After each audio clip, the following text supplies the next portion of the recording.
Boa noite, meus amigos. Estamos aqui de volta. Como sempre, começamos invocando a Santíssima Virgem Maria e o Santo Padre Pio de Pietrelcina, para que roguem a Deus que nenhuma injustiça se cometa nesse programa.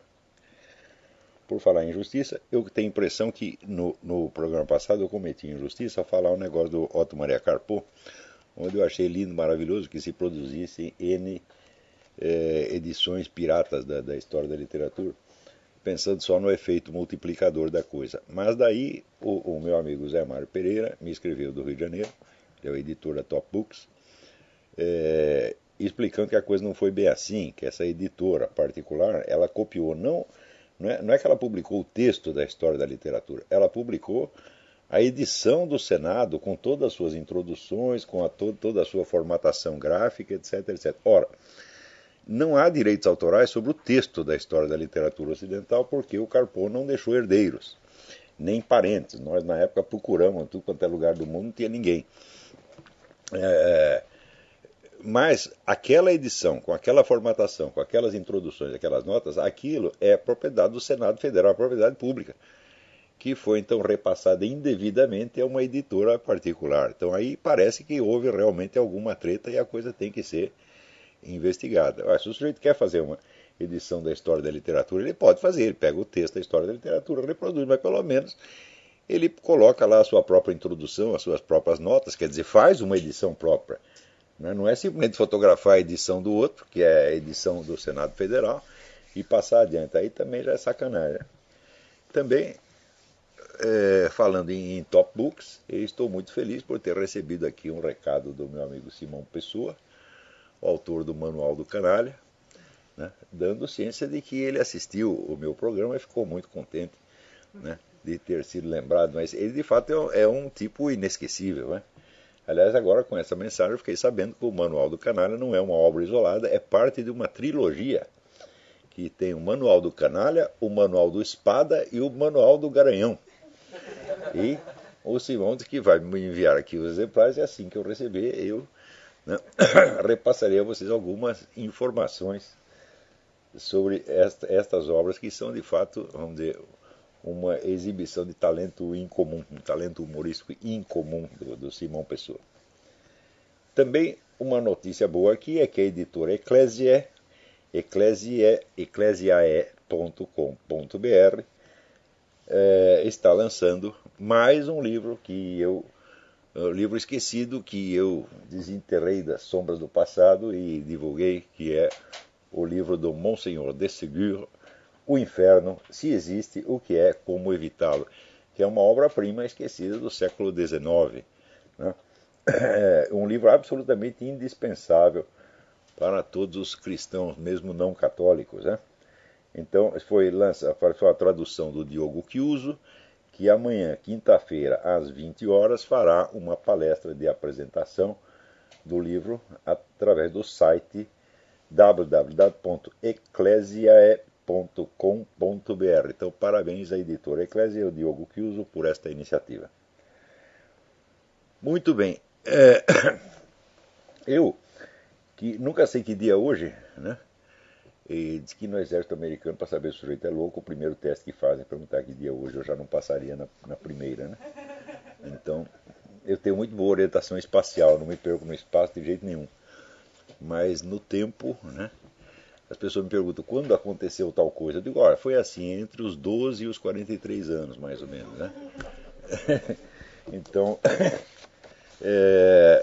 com esta meu senso de orientação cronológica, eu enviei hoje ao Diário do Comércio um artigo para ser publicado amanhã a respeito de algo que vai acontecer amanhã. E esqueci que é feriado em São Paulo e que não tem ninguém na redação.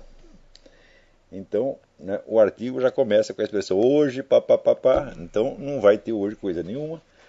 Então, eu vou publicar o artigo no Mídia Sem Máscara e vou ler aqui para vocês, para que o trabalho não fique perdido. E é um negócio, um assunto de extrema importância. É um grande assunto, não de hoje, mas de amanhã. Né? Então, o artigo chama-se Queda de Braço. Hoje, quinta-feira, 26 de janeiro de 2012, é a data marcada para Barack Hussein Obama comparecer ao Tribunal Administrativo da Geórgia e apresentar documentos que comprovem ser ele um cidadão nativo dos Estados Unidos, admissível, portanto, na lista de candidatos presidenciais naquele estado. É a segunda vez na história americana que um presidente da República é intimado a comparecer em juízo. A primeira foi em 1974, quando Richard Nixon teve de depor como testemunha no processo contra seu assessor John Ehrlichman e acabou ele mesmo se dando muito mal. O processo era contra o outro, mas estourou na mão dele. Os advogados de Obama tentaram livrá-lo do vexame, alegando que os estados não têm jurisdição sobre as eleições federais, o que é verdadeiro em tese, mas falso no caso concreto, porque admitir ou rejeitar candidatos nas listas eleitorais é de atribuição exclusivamente estadual. Isso quer dizer, um tribunal estadual ele não tem jurisdição sobre a totalidade da eleição federal. Tá certo? Porém, antes da eleição, ao fazer a lista de candidatos, isso é atribuição exclusivamente estadual, quer dizer, é o secretário de Estado de cada governo estadual que endossa ou rejeita as candidaturas. Então, o juiz está perfeitamente dentro da sua jurisdição, né, nesse caso.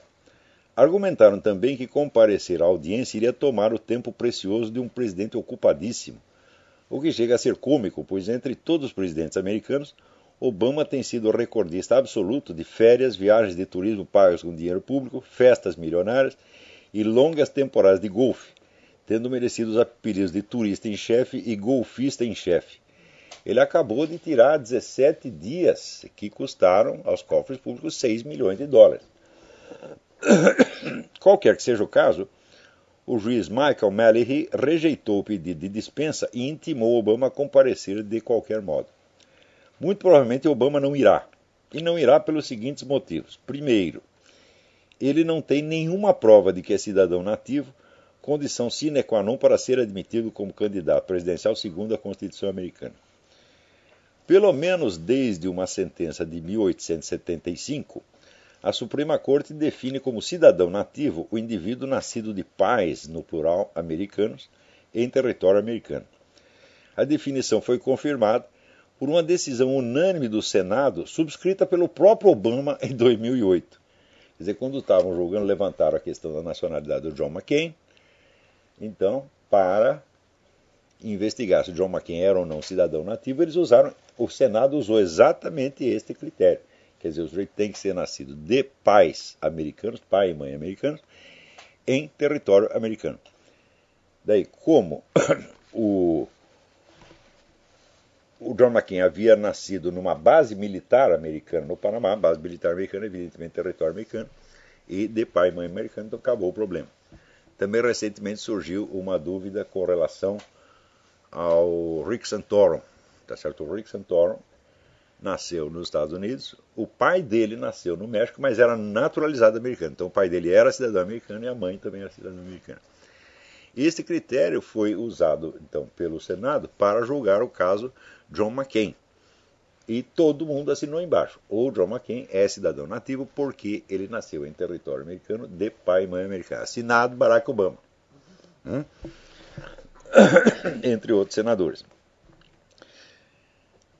Segundo a certidão de nascimento divulgada pela Casa Branca, o pai de Obama nasceu no Quênia, sendo, portanto, súdito britânico, porque o Quênia pertencia, não era uma nação independente, pertencia ao Império Britânico na época. A única prova que o presidente pode alegar, a famosa certidão de nascimento, mesmo se admitida como autêntica, demonstra exatamente que ele não é cidadão nativo de maneira alguma. Então, que documento ele vai levar lá? Nós vamos supor que a certidão seja o documento mais legítimo do mundo. Ele chega lá, pô, tá aqui, meu pai nasceu no Quênia, eu não sou cidadão nativo. Eu sou um cidadão, mas não o que se chama cidadão nativo, que a Constituição estabelece uma diferença. Tanto é assim que ele só tem conseguido se livrar dos processos de inelegibilidade desde antes das eleições de 2008, mediante o apelo a tecnicismos jurídicos que se esquivam de entrar no mérito da questão. O principal deste artifício é negar que o autor da ação tenha legitimidade, o que aqui eles chamam standing, para reclamar no caso. Porque em ações que envolvam problemas constitucionais, o sujeito só tem o direito de reclamar se ele comprovar que houve um dano real, não um dano potencial, ou não um dano abstrato. Então, o sujeito chegava lá, reclamava, e o tribunal dizia, não, eu não vou examinar o seu processo porque o senhor não comprovou que sofreu um dano real com a eleição do senhor Barack Obama. Né? Quer dizer, uma resposta um pouco evasiva, porque, evidentemente, a eleição de um usurpador com documentos falsos traz dano material a todos os cidadãos americanos, material e moral a todos os cidadãos americanos, mas em todo caso o juiz, né, quando recebe esse processo fica aterrorizado, fala, o quê? Quer dizer, você vai querer que eu processe o presidente da república? Então o juiz fica procurando desesperadamente uma maneira de jogar abacaxi para dentro, né? O meu pai, que era advogado criminal, ele já dizia o seguinte, olha, o juiz raramente é parcial em favor de uma das partes, mas ele sempre é parcial em favor de si mesmo. Né? Então, ocupação número 1 do juiz, tirar da seringa. Né? Se puder dar uma sentença inócua, ele dá. Se puder passar para adiante, ele passa. E é exatamente o que esses juízes têm feito com essa batata quente da inelegibilidade do Obama.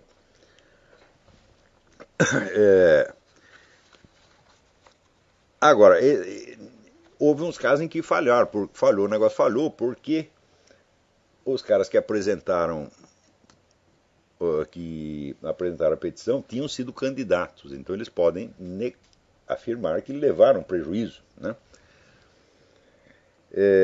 Segundo, se a certidão de nascimento prova exatamente o contrário do que Obama desejaria provar, ela também não pode ser alegada em juízo por uma segunda razão. Praticamente todos os peritos que a examinaram asseguram que ela é falsa. Quer dizer, examinaram sobre vários aspectos. Quer dizer, um sobre o aspecto, vamos dizer, informático, mostrando que o negócio foi montado por Photoshop. Outro que é um especialista em artes gráficas, mostrou que o tipo de existe ali vários tipos de letras combinadas na mesma linha, o que simplesmente não é possível, não tem nenhum computador que faça isso.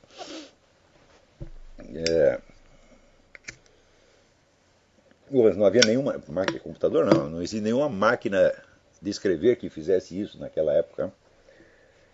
Mesmo que quando a Remington lançou aquela máquina com esfera, né, era uma esfera, você trocava a esfera, você tinha ali 3 ou 4 tipos de letras só, não era um negócio tão variado assim. E além disso, isso foi posterior ao nascimento do Obama.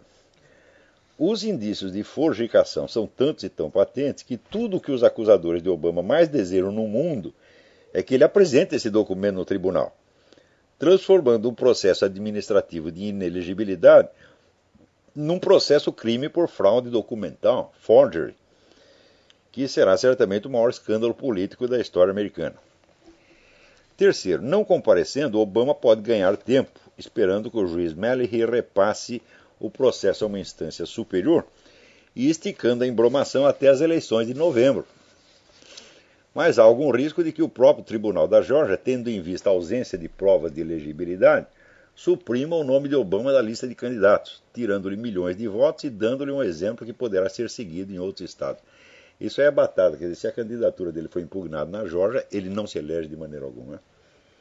Quer dizer, a situação eleitoral dele já não é muito boa. Mas você perder todos os votos da Geórgia, eu falei, isso aí é letal. Até agora, a disputa dele, esse é o aspecto mais importante da coisa.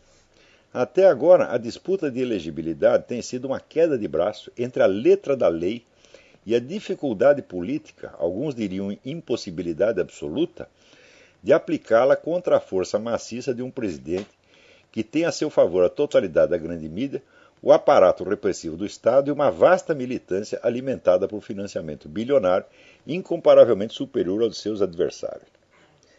Nada me tira da cabeça que Obama foi posto na presidência por pessoas perfeitamente cientes da sua inelegibilidade, com o propósito específico de minar o sistema constitucional americano. Porque se você pensar bem, por que apresentar o Obama? Obama era um sujeito que tinha 4 meses de experiência no Senado estadual. Então, de Illinois, né? Era um sujeito que não apresentou projeto nenhum, não fez absolutamente nada, que já era um ilustre desconhecido, de repente, né, aparece, escolhe esse sujeito, sem razão nenhuma, e fazem dele, mediante uma campanha bilionária, um sucesso nacional. Por que esse cara? Dizem, porque é preto. Eu digo, mas escuta, mas tem um monte de preto para todo quanto é lado, né?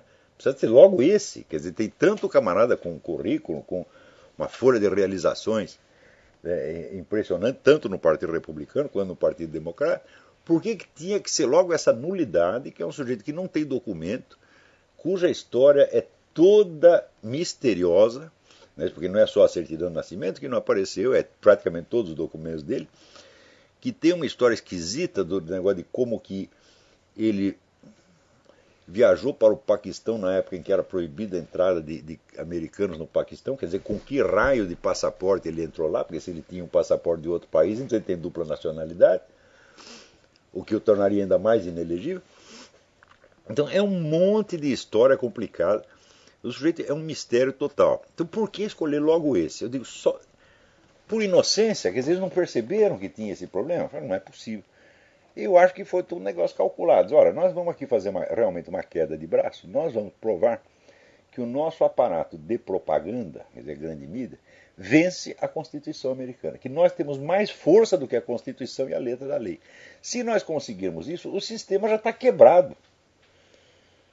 Então, eu acho que realmente foi um plano, vamos dizer, uma articulação psicológica para obter exatamente esse efeito.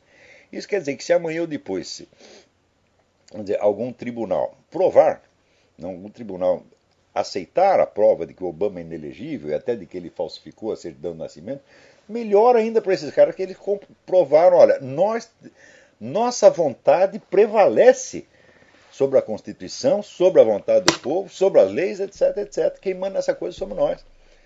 Então, você vê que isso aí coloca em questão um dos problemas mais graves da democracia. Quer dizer, a democracia americana ela aparece sobre a base de uma certa unidade cultural e moral. Quer dizer, se você lê o livro do Benjamin Morris, né, do caráter cristão das instituições americanas, vocês vão ver que a Constituição e as leis fundamentais aqui, elas se erguem sobre um pano de fundo da unidade cristã, ou judaico-cristã, se você quiser, né? Ora,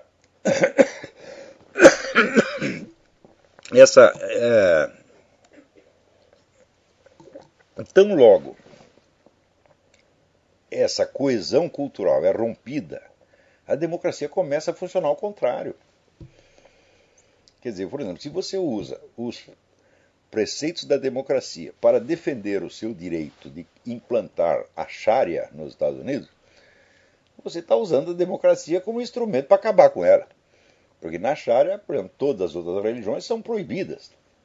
Você, para praticar uma religião que não seja islâmica, você precisa de uma licença especial do Estado e você só pode praticar na sua casa, não em público, né? Mesmo assim, o primeiro sinal que você der de que falou da sua religião com uma outra pessoa, você pode ser condenado à morte.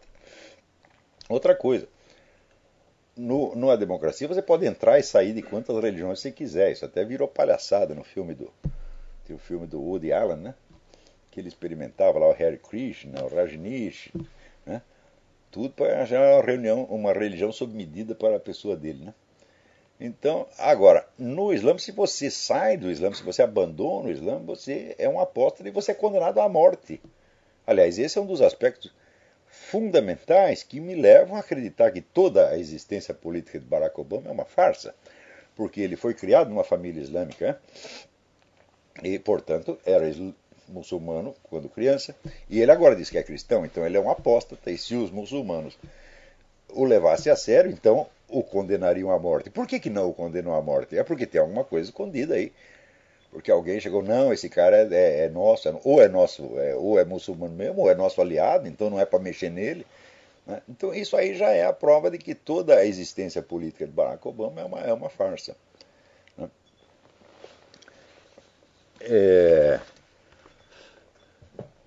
Então, quer dizer, a única maneira de você defender o sujeito desse é você mentir pra caramba. Que nem no Brasil, no Brasil tem mais adeptos do Barack Obama do que aqui.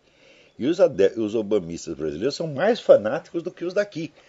Um deles é esse louco desse Arnaldo Jabor, que disse, não, se os outros forem eleitos haverá guerra, não, vai ser a destruição do planeta, etc, etc. Ué, meu Deus do céu, da onde que ele tirou isso? Quer dizer, quando houve guerra, né, houve a guerra do Iraque, O Partido Democrata inteiro aprovou a guerra, meu Deus do céu. Né? Então por que a eleição do republicano é que vai causar isso aí? Então, não, não podemos colocar esses racistas no poder. Olha, aqui nos Estados Unidos, se alguém levantar e disser que um candidato republicano é racista, ele é processado, meu Deus do céu. Ninguém diz isso. Outro dia teve um deputado, tal de Clyburn, que disse que havia uma vaga mensagem subliminar racista no discurso do Gingrich, quando ele chamou o Obama de o presidente do Vale Alimentação, Vale Comida, né? Food Stamp, né? Esse é o Food Stamp President. Ele disse isso porque nenhum presidente dos Estados Unidos distribuiu tanto Food Stamp, tanto Vale Comida, quanto o Obama. Quer dizer, em vez dele gerar emprego, ele dá Food Stamp para os caras, tá entendendo? Quer dizer, gera miséria e depois tampa o buraco com dinheiro público, né? E daí esse Van Cliburn já era um pianista, esse Cliburn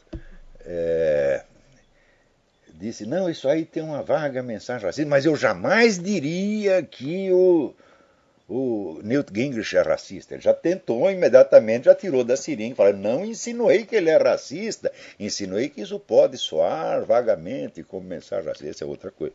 Então você vê o cuidado que os caras têm. Agora chega esse maluco desse Arnaldo Jabor na televisão, não tendo o que alegar em favor do Obama e não sendo capaz de responder a nada destas coisas com relação à inelegibilidade do Obama, falsidade documental, apela para jogar essa cartada racista para enganar brasileiro, porra. E você leva a sério esses caras.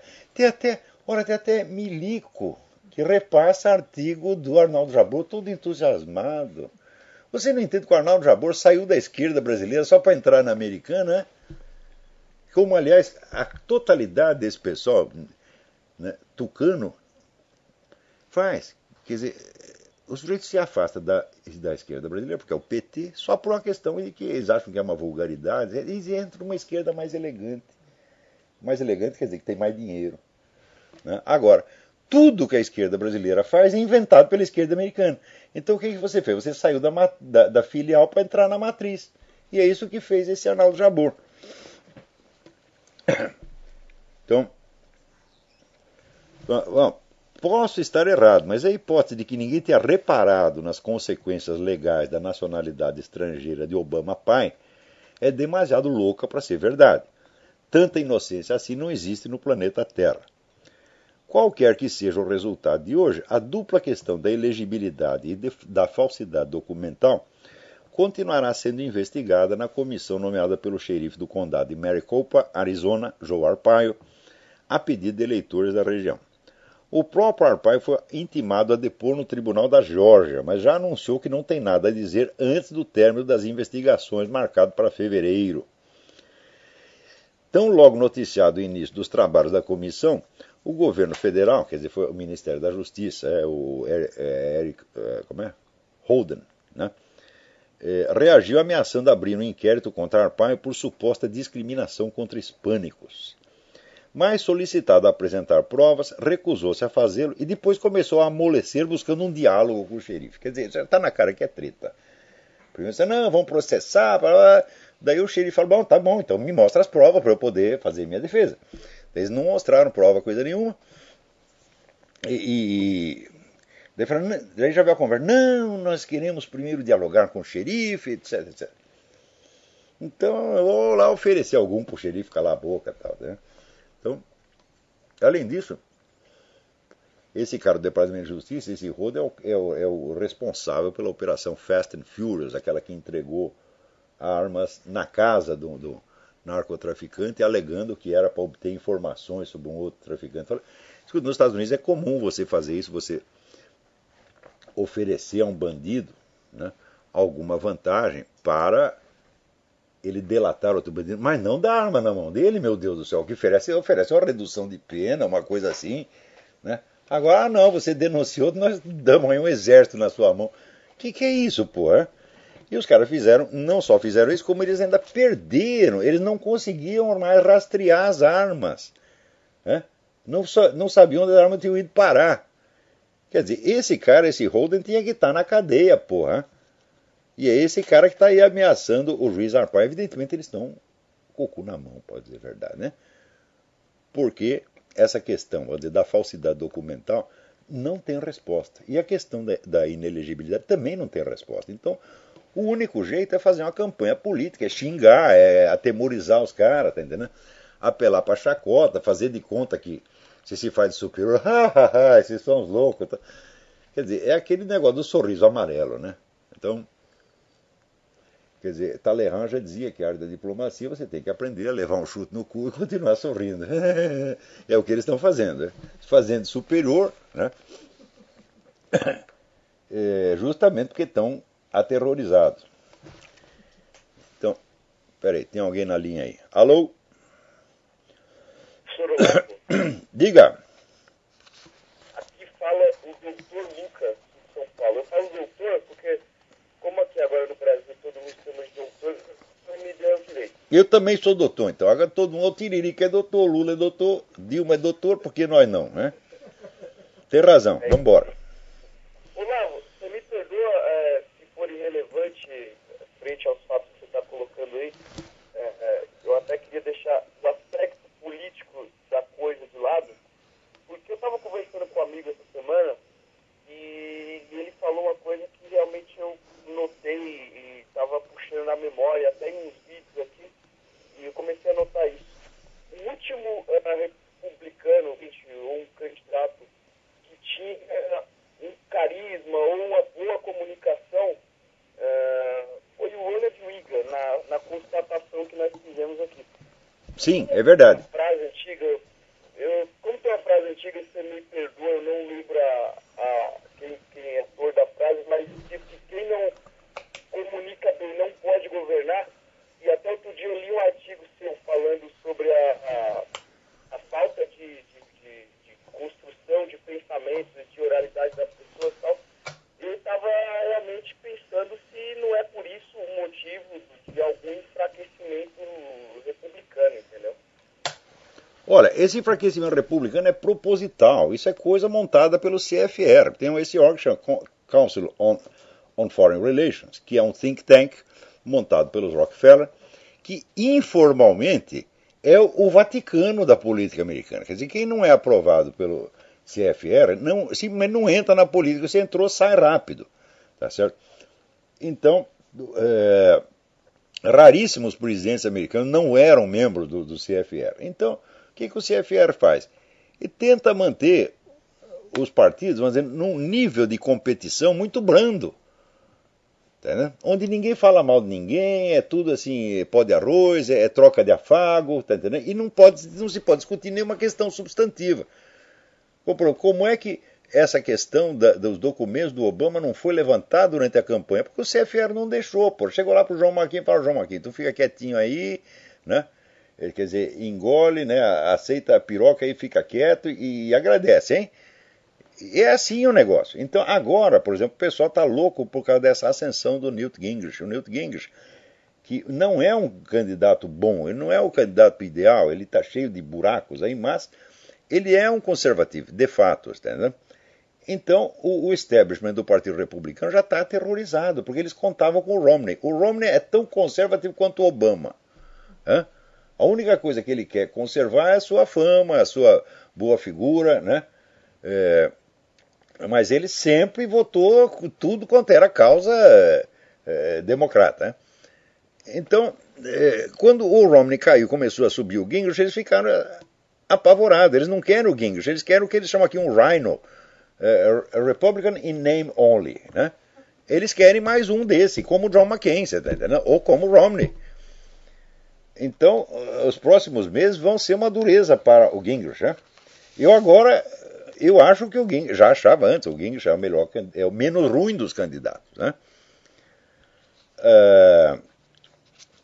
Então, esse enfraquecimento do Partido Republicano faz parte da história. Quer dizer, quando você elege um republicano, é como o George W. Bush. É um cara que já está comprometido com os democratas assim, até o pescoço. Ora, quando deu o ataque aqui do 11 de setembro, o que era a coisa mais óbvia para o sujeito fazer? A mais óbvia é o seguinte, é aproveitar o momento para destruir os seus adversários, os inimigos internos dos Estados Unidos, e dizer, olha, a culpa disso foi de vocês. Porque se esses caras não tivessem acesso, não pudessem entrar aqui, se não tivesse esse monte de lei que vocês fizeram para proteger os caras, não aconteceria isso jamais. Então era na hora dele destruir a esquerda americana, né? O que ele fez? Decidiu fazer uma união nacional e atacar o inimigo lá no exterior. Ora, porra, quem é que não vê que isso é uma desconversa? Porque o problema, de fato, o Saddam Hussein era um perigo, mas tem muito mais perigo aqui dentro. Contei para vocês semana passada que tem 35 campos de treinamento de terrorista muçulmano aqui dentro dos Estados Unidos.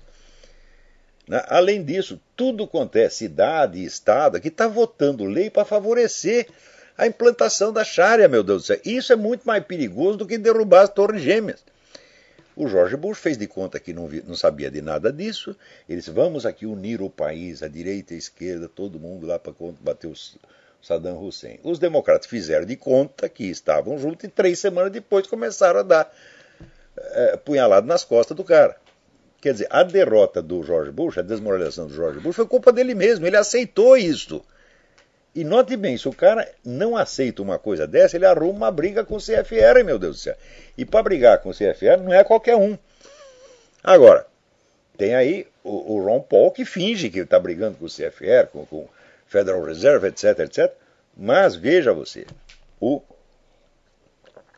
Glenn Beck mostrou que toda a equipe incumbida de traçar o programa de política externa do Ron Paul é gente do George Soros. Então não se discute mais. A política externa do Ron Paul é a do George Soros. Portanto, votar em Ron Paul é votar na política externa do George Soros. Ponto final. Agora, o meu amigo aí, o Biratan Iorio, diz, não, estão acusando, né, deixa eu até se acho aqui o artigo dele. Eu não sei onde foi parar. O Biratan Iorio, que é meu amigo, é uma pessoa de alta confiabilidade, né, jamais faria uma baixeza, ele está lá defendendo o Ron Paul, né, dizendo o seguinte, estão acusando o Ron Paul de pacifismo, mas quantas famílias americanas já morreram, né? Quantas guerras já não foram feitas só para satisfazer políticos ambiciosos, etc, etc. Quer dizer, são aqueles argumentos padronizados, aqueles slogans. Então, em primeiro lugar, ninguém está acusando o Ron Paul de pacifismo. Nós estamos acusando o Ron Paul de ser anti-americano. O Ron Paul só abre a boca contra os Estados Unidos. É um negócio impressionante. Para ele, os Estados Unidos é culpado de tudo que acontece no mundo. Então, exatamente a propaganda do George Soros pela boca dele. Eu não estou dizendo que ele foi financiado pelo George Soros. Não é esse o problema. Mesmo que ele não tenha recebido um tostão do George Soros. A política externa dele é a do George Soros. Portanto, é a política anti-americana. Ele chega, vamos dizer, o que ele mente contra os Estados Unidos é uma coisa impressionante. Não é questão de ser anti-americano. Todo mundo tem direito de ser anti qualquer coisa. Mas seja com base na verdade, como por exemplo, eu até comentei a semana passada o que ele falou do sistema judicial americano. O sistema judicial americano é racista, porque os negros são 12% da população e são 35% da população carcerária. Eu digo sim, só que eles são autores de 52% dos crimes. Então está faltando 17% lá. Então quer dizer que os negros aqui eles têm direito a cometer mais crimes sem punição do que os brancos, meu Deus do céu. Então o sistema é anti-branco. Não porque seja racista anti-branco, mas por causa da mentalidade politicamente correta, o juiz fica com medo. Quer dizer que se o criminoso é preto, pronto, o juiz tem que tomar cuidado, porque senão vão me chamar de racista. Então, se tiver um jeito de liberar o réu, ele vai fazer isso. Então, assim como, vamos dizer, inúmeras outras mentiras.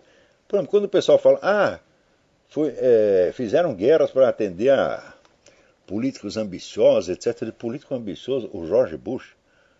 O George Bush se desgraçou com essa guerra e sabendo que ia se desgraçar, ele continuou até o fim. Quer dizer, ele sacrificou sua carreira política por algo que ele achou que tinha que ser feito. Não pode-se acusar o George Bush de tudo, exceto de tentar se promover com a guerra. Você pode acusar ele de ter sido um imbecil, isso sim, tá certo? E você pode acusar ele de ter traído os seus eleitores em muitos aspectos, tá certo? Ele fez isso. Mas que ele fez a guerra para se promover, o que é isso, porra? Isso é coisa tão absurda, né? E além. Na televisão aparece aí o Jabor. Não, o cara fez a guerra, criou um imenso déficit, etc. Ah, Jabor, mas eles não tinham feito a guerra para ganhar dinheiro com petróleo? Hã? Você está acusando os caras do quê? De ganhar dinheiro com a guerra ou de perder? Hã? Quer dizer, então é o famoso per fas et per nefas. Quer dizer, você acusa o sujeito porque fez e porque não fez. E vai chamar isso de jornalismo? Isso não é jornalismo, isso é picaretagem, isso é propaganda comunista, Jabor. Você é tão comunista. Você pensa que deixou de ser comunista, mas você não é capaz disso, você não tem cabeça. Porque o sujeito, quando deixa de ser comunista, ele tem que fazer um exame crítico aprofundado. Não é assim. Agora não sou mais, troquei de carteirinha. Fala, não é assim, meu filho. Então, agora, estou falando aqui da falsificação do documento do Obama, e na mesma semana, né, aconteceu aqui que um ex-assessor do Obama acaba de ser preso por quê? Por crime de falsidade documental.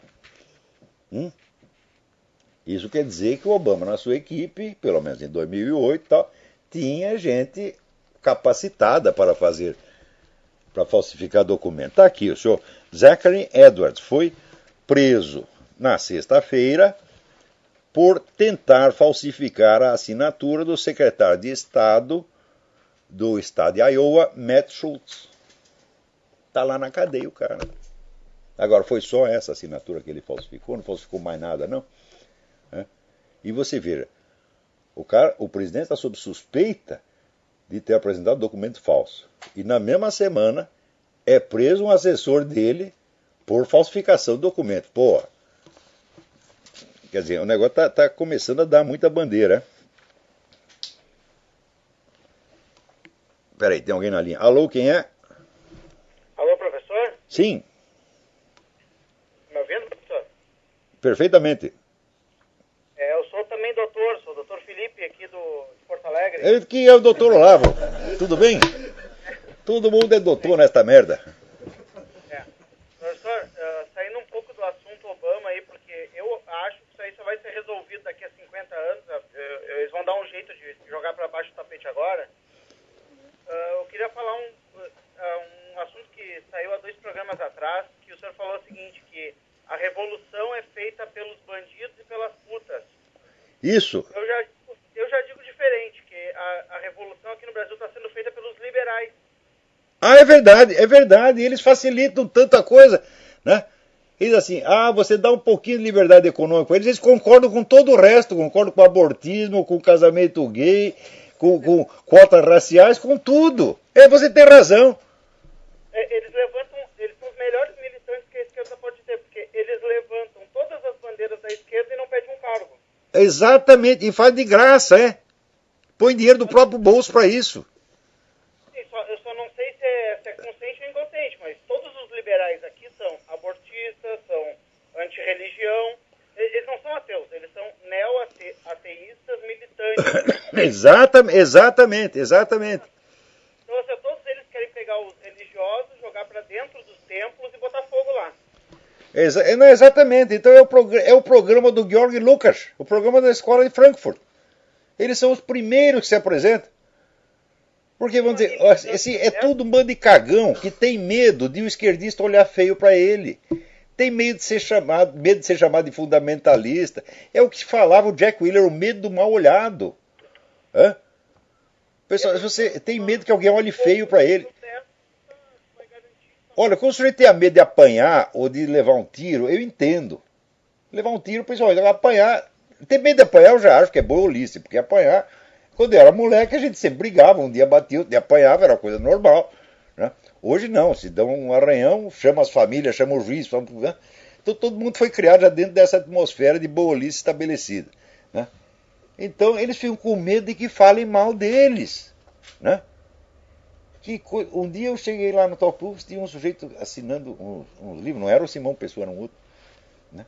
Deixa eu dar um exemplar aqui por lá, senão ele me põe na próxima edição do Imbecil Coletivo. Né? Eu digo, qual é o problema, meu filho? Você entra no Imbecil Coletivo, você está famoso. Né? Você está com medo disso? Né? Outro dizia, eu sou aqui na carreira diplomática, eu não posso falar, senão eles acabam comigo. O que é acabar com você? Vamos mandar você para a Zâmbia? A Zâmbia tá cheia de guia pelada, rapaz. Aquilo lá é um paraíso do sem vergonha. O que tá reclamando, porra? Hã?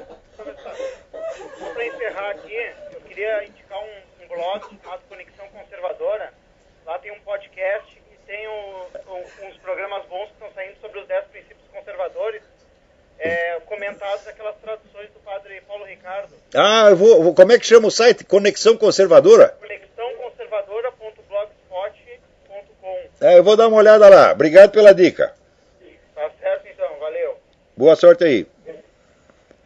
Agora, aqui saiu também aqui um artigo do Francisco Santos, que foi vice do Juan Manuel Santos e é primo dele, dizendo, olha, eu não sei que merda esse meu primo está fazendo lá, porque ele está fazendo tudo o contrário do que prometeu. Ele traiu todos os seus eleitores, traiu todas as suas promessas, mudou de lado. Eu observei isso, pô, porque eu estava lá na campanha do Juan Manuel Santos, eu acompanhei, eu vi o entusiasmo popular, que aquela multidão gritava o lema, no mais Farc, no mais Farc. Todo mundo entusiasmado porque o cara prometia acabar com as Farc. Agora ele não quer mais acabar, ele quer negociar, né? E dar aos caras acesso ao poder político, porra. Que é isto? Né? Eu acho que tem que tirar esse cara de lá sim. Né? Quer dizer, como se não faltasse traidor na Colômbia. Agora, traidor antigamente era mais no sistema judiciário, né? Mas agora conseguiram botar um presidente. Veja você que a infiltração é um mecanismo natural de ação, modo de ação natural da esquerda universal. Eles não param de fazer isto. Agora, o pessoal de direita não infiltra, nem faz sentido, quer dizer, você não pode fazer. Tem sentido, vamos dizer, um católico conservador infiltrar no Partido Comunista, você não vai fazer isso nunca. Agora, o comunista, como já vive da duplicidade, porque já dizia Cristo, que o diabo é mentiroso e pai da mentira, então esses caras têm a mentira no sangue. Então, para eles, ele entrar num ambiente conservador, se fazer de conservador a vida inteira, só para ajudar em coisinha pequena de vez em quando, ajudar os comunistas em coisas pequenas, quando eles mandam, isso é coisa normal. Eu conheci muita gente, meu Deus do céu.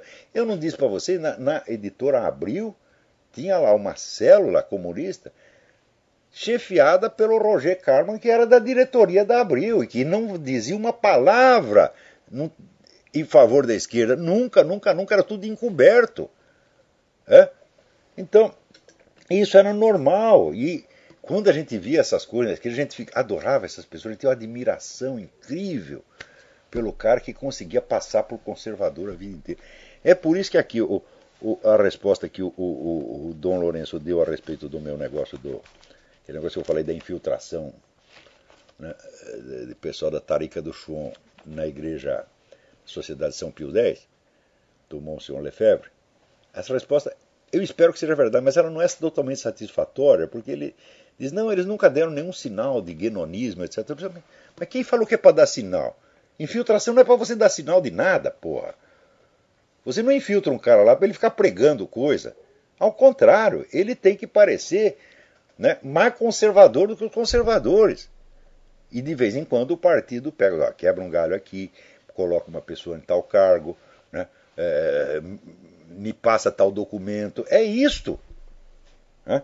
Você veja, leia nas memórias do Whittaker Chambers, que se chama Witness. Ele era um militante do Partido Comunista. Daí chamaram ele para trabalhar na parte clandestina. Como é que se faz isso? Primeiro, arruma-se uma briga entre ele e o partido, de modo que ele seja expulso do partido. Para daí ele vai trabalhar para espionar. É assim que se faz, pô. Agora você acha que vou infiltrar um comunista na igreja para ele chegar lá e ficar balançando um exemplar do Manifesto Comunista. Por que é isso, Dom Lourenço? A coisa não é assim. Então, gosto demais do Dom Lourenço, eu acho que esse grupo dele está entre as melhores pessoas que eu conheci na minha vida, tá, mas essa análise ainda não me satisfez, não respondeu a minha dúvida. Né? Alô, tem alguém na linha? Boa noite. Boa noite. Orlava, Sebastião Carvalho de Marília, São Paulo. Sebastião Carvalho. É o nome do Marquês de Pombal, hein? Não é pouca coisa. Somos Carvalhos, pelo menos nessa parte. Professor, eu queria dizer o seguinte, não sou doutor, para mim é um professor doutor, porque quando é ao concurso, tem o nome acadêmico de professor doutor. Então o senhor é mais que um doutor, o senhor é professor doutor para nós, tá bom? Muito obrigado. E outra coisa que eu queria dizer... Espero que a USP não concorde com você. É que não é só os liberais que acabam com o problema, não. É a Igreja Católica, a Teologia da Libertação também. Mesma coisa, exatamente, tem razão. Esses bispos do acambado de filha da puta, tá entendendo? E outra coisa, olha, o senhor fez uma profecia, até eu mandei, sem ser mais astrólogo, que eu sei que não é, um e-mail para o senhor há uns 3 meses atrás, do Marinho lá do Rio de Janeiro, que fizeram um casal Marinho que pegou a menina acadêmica para morar com eles e no fim ela começou a mexer com as filhas deles, mandaram ela embora. Ela entrou com ação e ganhou. Ganhou? Sendo obrigada a pagar a pensão por mês. Olha só que beleza. Maravilha. Então, tua profecia, você precisa parar de fazer profecia, doutor. Senão a coisa vai longe. Hein? O negócio agora, para você ver como é que é a coisa, o negócio está pior, porque aqui acabam de passar a lei 12.594, lei federal. Sistema Nacional de Atendimento Socioeducativo. Presta atenção no negócio. Artigo 68. É assegurado ao adolescente casado ou que viva comprovadamente em união estável o direito à visita íntima na prisão. Beleza, hein? Ou quer dizer, Maravilha. você quer praticar pedofilia, você manda o seu amante menor de idade cometer um crime e vai para a prisão, você pode comer ele legalmente, sob a proteção do Estado, porra. Acaba de ser legalizada a pedofilia. Presta atenção, eu estou dizendo para vocês que o novo modus operandi desse negócio é a nova técnica legislativa. Você não legisla diretamente. Você não faz uma lei, por exemplo, agora está legalizado, está oficializado, está permitida a pedofilia. Não. Você vai introduzindo a coisa através de decretos administrativos, através de regulamentos, etc. Você vai roendo pelas beiradas. É exatamente o que estão fazendo. Isso quer dizer o seguinte, que dentro da cadeia é permitida a pedofilia, porra! Professor? Oi? Professor doutor, né? Porque agora de hoje em diante eu acho que todos nós... Herr Professor Doctor. É. Professor doutor, tá bom? Perfeito. E olha, tem um outro problema interessante, que é justamente a respeito do... Quando você quer retornar à Igreja Católica, você só acha problemas em todos os aspectos. O pessoal só faz barrar, não tem liberdade, está muito complicado aqui no Brasil, tá? O negócio tá brabo, eu sei, porque você fica um tempo fora, você se desilude que a Igreja Católica sabe, depois você quer voltar, quando você chega não está mais lá. Você está entendendo? Foi substituído. Pior, é só teologia de libertação. Tem um monte de teologia de libertação, tem um monte de canalha aproveitador, que é murista, e tem o pessoal conservador, que é o melhor que tem, mas que está cheio de minhoca na cabeça também, tem maneira de perseguição, você está entendendo? E tem umas ideias loucas também, umas interpretações malucas da história universal. Quer dizer, porra, cadê a mãe e mestra, hein? Isso aí você tá que nem o garoto que a mãe ficou maluca, você tá entendendo? A situação é esta, eu lamento dizer, mas é esta. Então nós temos que nos apegar naqueles pontos firmes. Por exemplo, nós sabemos que o Santo Padre Pio de Pietrelcina é a Igreja Católica. Então enquanto você está seguindo o ensinamento do Santo Padre Pio, você não vai errar. Agora, bispo, cardeal, padre, toma cuidado com isso, hein? Agora, professor, doutor, o negócio é o seguinte, eu queria só lembrar o seguinte, acho que aqui em Marília só eu que digo aí que o Obama está com esse problema nos Estados Unidos e um outro aqui que acompanha esse programa do senhor porque é esquerdista. Mas ele acompanha, se falar qualquer coisa, ele sabe o que aconteceu. Eu achei interessante isso numa ocasião conversando com ele, sabe? Então o programa do senhor é ouvido acho que por mim e por mais umas duas pessoas. Agora ninguém sabe dessas coisas que acontecem. Ninguém sabe, pois é, vai ter a barragem da mídia. Esse caso da audiência na Geórgia, pelo menos foram noticiados, mas noticiaram tão discretamente que é para ninguém saber. Quando na verdade você vê um presidente que é intimado a comparecer no tribunal, pô, é uma notícia que tinha que ser manchete em todo o país, como foi no tempo do Nixon, né? Mas muita água correu desde o tempo do Nixon, né? Inclusive, as grandes empresas de mídia foram todas compradas por um grupo de 5 pessoas, pô. Então agora tá fácil enganar a população, né? Então, gente, é isso aí. E o nosso tempo aqui está acabando. Tinha tanta coisa interessante para falar hoje, mas vai sobrar coisa para a semana que vem. Né? Tem 9 minutos? Ótimo. Aqui, para você ver, o Obama fica falando, não, vocês só exploram os pobres, vocês têm só cobiça no seu coração, etc, etc. Ele fala isso do republicano. Daí foram ver, peraí, vamos ver quanto que vocês deram para organizações de caridade. Né? Então pegou lá o Romney. O Romney não é nenhum santo, né? O Romney deu 15% da renda dele para instituições de caridade. E o Obama deu 1%. Hã? Veja você, hein? E olha que dinheiro não falta para o Obama. Agora, finalmente, houve um encontro emocionante. Cesare Batista encontra Tarso Genro. Meu Deus do céu! Né? É aquele negócio, nunca te vi e sempre te amei. Né? Não é comovente? Comovente também esse negócio, o pessoal que fez passeata lá para defender a integridade da Cracolândia. Né? Eu estou lendo aqui no Reinaldo Azevedo que ele dá uma lista de entidades, ele tem razão. Tem mais entidade do que militante o negócio, pô. A lista não acaba mais. Conseguiram juntar umas 600 pessoas, né? E fizeram lá. A integridade da Cracolândia é uma questão humanitária. Né? Olha aqui, os direitos dos craqueiros, ou cracômanos. Né? Ó, tem uma entidade aqui que chama Dolores Boca Aberta Mecatrônica. Puta merda, o negócio é brabo. Então, quer dizer, o pessoal já perdeu totalmente o senso. Né? Agora, falar em perder o senso, sai aqui uma crônica do Luiz Fernando Veríssimo descendo o cacete no tal do Big Brother Brasil. Diz, isso é uma imoralidade, tem que parar com isso. Eu digo, Veríssimo, você é o pai da criança, porra. Toda essa intelectualidade esquerdista brasileira não achava lindo o negócio do sex lib, gaysismo, etc, etc. Vocês são especialistas em querer a causa sem querer o efeito. É que nem Teodoro Adorno, que vivia pregando a rebelião estudantil. O dia que foram fazer a rebelião estudantil na classe dele, ele achou ruim. Né? É assim, sempre assim, é o lema, é no cu dos outros. Não é isso? Então, é que nem o Sérgio Brito, que escreveu o livro de memória, o autor Sérgio Brito escreveu um livro chamado No Palco dos Outros, que o pessoal dizia que era pau no cu dos outros. Então, isso aí virou, lema universal, porra. Hã? Agora está aqui reclamando. O Big Brother Brasil não é nem um programa cultural, nem educativo, nem acrescenta informações e conhecimentos intelectuais aos espectadores, nem aos participantes. Você tem toda a razão. Só que comece por confessar. Meu filho, faça que nem eu. Eu, por causa de 2 anos de participação na esquerda, até hoje eu peço desculpa. E tento consertar, tento limpar a merda que eu espalhei. Agora, você espalha a merda durante 50 anos, depois fala uma coisinha contra e acha que se limpou. O que é isso? Aqui nem Arnaldo Jabor. Daqui a pouco tu volta lá. Né?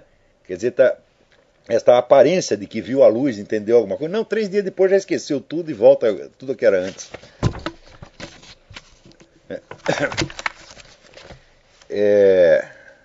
É que nem Fox News deu a impressão de que era conservador, agora já está cheio de feminista, esquerdista, é sempre assim. Agora, vocês viram o discurso do Obama, do State of the Union, foi discurso eleitoral, ele dizendo, não, nós criamos 3 milhões de empregos. É mentira! Tem 3 milhões de emprego, merda nenhuma, o desemprego aqui está em 16%, porra. Agora, é o tal negócio, o pessoal deixa ele falar isso porque ninguém acredita, nem os adeptos dele acreditam no que ele falou lá. Quer dizer, é pura autopropaganda. Agora, está falando de perseguição à religião, aqui tem um pastor criacionista que criou inclusive um museu criacionista. Daí o cara estava fazendo muito sucesso, inventaram que ele estava pregando, né, a desobediência civil, pregando para o pessoal não pagar imposto. É mentira, ele nunca fez isso. O cara está na cadeia faz 5 anos. Né? Está vendo como é que se implanta aqui o evolucionismo? Não é por argumentação científica, é prendendo os caras, demitindo, sacaneando, boicotando. É assim que se faz. Né? Então é por isso que eu digo, a classe científica, meu filho, é tão confiável, tá certo, quanto a quadrilha do Al Capone. Quer dizer, a fraude científica se tornou norma. Nos últimos 40 ou 50 anos virou norma. Né? Então, aqui, por exemplo, tem uma lei, em alguns estados tem uma lei que obriga você a apresentar os dois lados de uma questão, por exemplo, aquecimento global. Tá certo? Só que eles fazem de tal maneira, né, que o professor seja forçado a defender o aquecimento global e ele não é forçado a apresentar o outro lado. A lei simplesmente diz que é para apresentar, mas não tem meios de você implantar isso aí. Né? Então, aqui, o negócio da questão da elegibilidade do Obama, né, também está sendo questionado em 2 outros estados, quer dizer, tem outras ações, em Massachusetts e no próprio estado do Obama, Illinois. Tá certo? Quer dizer, coisa como essa que está acontecendo na Geórgia pode acontecer em outros estados a qualquer momento. Esse negócio vai dar um trabalho maluco, porque é realmente uma queda de braço e os caras apostaram que eles são, vamos dizer, entre o Obama e a Constituição vale mais o Obama. E eles querem impor isso, isso é fundamental, uma operação psicológica da mais alta importância para essa gente, para quebrar a espinha dos Estados Unidos. Então isso vai dar muito trabalho. Mas, de qualquer modo, a verdade vai acabar aparecendo. Né? Se aparecer tardiamente, ela pode até ser reaproveitada pelos próprios caras. Quer dizer, usa o Obama, joga fora que nem papel higiênico e trata de tirar vantagem da situação em seguida. Esperem e verão. Então, eu acho que o nosso tempo já acabou. Até a semana que vem. Muito obrigado.